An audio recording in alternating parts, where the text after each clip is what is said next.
Thank you very much for the Watford way for getting me on your channel. I'm Swansea City fan, Swans Away Days on YouTube, or known as Rhys, and you've asked me to come on and give my thoughts on Watford so far this season, Swansea's form this season, and more importantly, my score prediction. Watford so far this season, I think you guys will be a little bit disappointed you're on the top two so far, but overall I think you've had a good season. You will know from your time in the Championship before, the Championship is no easy league. You know, we've seen some surprise results this season. I'm sure Watford have had some shock results as well, but overall I think you've done well this season to adjust. You know, usually you see teams like Stoke who, you know, similar to you really, kept a lot of Premier League quality players and they just flop. But to be fair, I know your manager got sacked. I can't really remember his name. I think he was Croatian or Russian, something like that. But he did alright, but, you know, his football wasn't the best. I know the harmony around the Watford squad wasn't really good. I know there's a lot of Watford fans who were very unhappy with the style of play. Obviously, you've brought a new guy in, Xavier.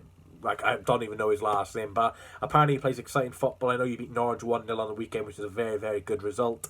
I'm recording this before you play in your midweek game as well, so I'm guessing you're probably going to win that as well. So you're going to be on high form heading to the Liberty Stadium Saturday. It's going to be a very tough test, though. You know, we're doing very well this season. As I'm recording, we're second in the league. Only a few losses this season. We've got the best defensive record in the Championship.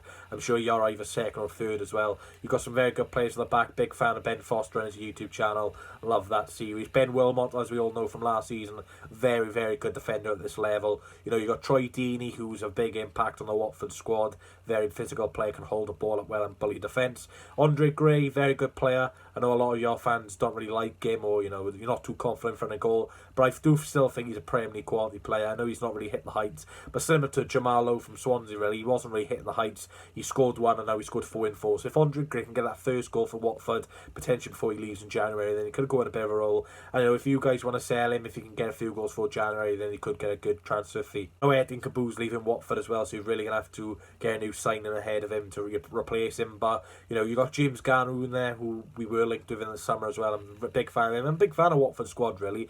Ken Semer as well, we were linked with him when Graham Power was at Swansea. He's a good winger. So, you know, you've got quality throughout the squad. If I'm looking, you know, towards an area where you need to improve or where Swansea could threaten Watford, I definitely think it's the fullbacks. You know, Jeremy Ngakia and Kiko Femenia, I believe I asked you to say, they're decent, but, you know, when I listen to Ben Foster's YouTube channel, he's always shouting at Kiko Femenia to track back. So I'm using that as a bit of an insight that he's not the best of players. So using our pace of Jamal Lowe and, you know, the contribution of Andre with his physicality and presence, I'm really hoping we can threaten that right or left hand side, whichever Kiko plays. Swansea City then, you know, so far this season we've done well. We play this 3-5-2 system, 3 centre backs with the 2 wing backs, with a 3 in midfield and the 2 up front. So we're very well this season.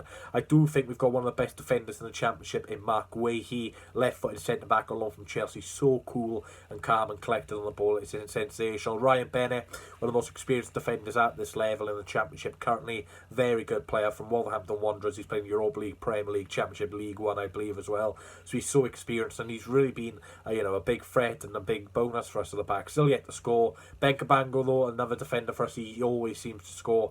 I'm best scared of Ben Wilmot, though. We always seem to concede former players. I loved him last season when he scored against Cardiff, but I will hate him if he scores against us. So what is my score prediction? And I'm going to play it safe, and I'm going to go for an interesting 1-1 draw. I think it'll be Andre Ayew and Troy Deeney. I think there'll be 2 penalties in this game, and I believe both of them goal poachers will score the penalty. So I'm going to go for a 1-1 draw with Andre Ayew from the penalty spot and Troy Deeney for you. So thanks for getting me on the channel. If you do want to subscribe to my channel, guys, I'm sure it'll be in the link in the description. Swans Away Days. I will be doing a watch long for this game, so if you can't watch the game or you're not available to watch the game, then I will be streaming my reaction to YouTube, just like this, really, talking about the game, giving live reactions as it is. So I will be unbiased, and I always do it unbiased, and I say it how it is. So if you are keen on that, you do want to join me, like I said, Swans Away Days, I'll be starting at 7:50 PM, so make sure you come and join me if you want Watford fans. Thanks for getting me on. Best of luck for the rest of the season, apart from when versing you at Vicarage Road last game of the season. Up the Swans.